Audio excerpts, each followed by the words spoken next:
Hello everyone, welcome back to my channel. Today I will be sharing summer special black grape popsicles. So let's get started. To a saucepan, add 2 cups seedless black grapes cut into halves lengthwise. Then add 1 cup water. Spread them evenly into water and allow them to simmer on medium flame for about 5 minutes.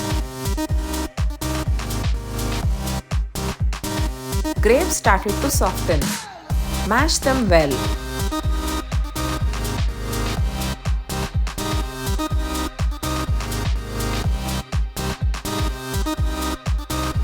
Continue to simmer for 5 more minutes, stirring occasionally. It takes around 10 to 12 minutes to boil the grapes. Look at the bright pink color. Grapes are perfectly cooked. Turn off the flame and transfer them to a bowl passing through a sieve.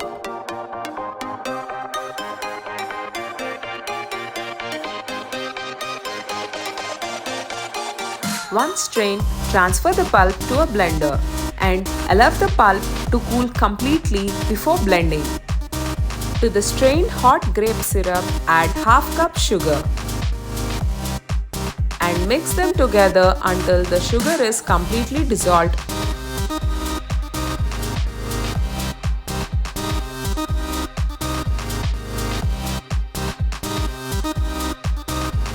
Then add 1 cup water, coarsely blended black grape pulp and 1/4 cup black grapes with seed. Before adding the grapes, remove the seed and cut them into halves lengthwise. Black grapes with seed will enhance the taste. Give everything a good mix and pour them into molds. Once filled, cover them and freeze them for minimum 6 hours or overnight. Once freezed, immerse them into a glass of water for 30 seconds.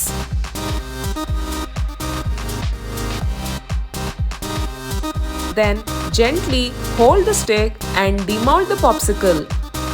Black grape popsicle is ready to enjoy. But to add more flavor, I have sprinkled a pinch of salt and 4 to 5 drops of lemon juice. Serve them immediately. If you like this recipe, don't forget to like, share and subscribe to my channel.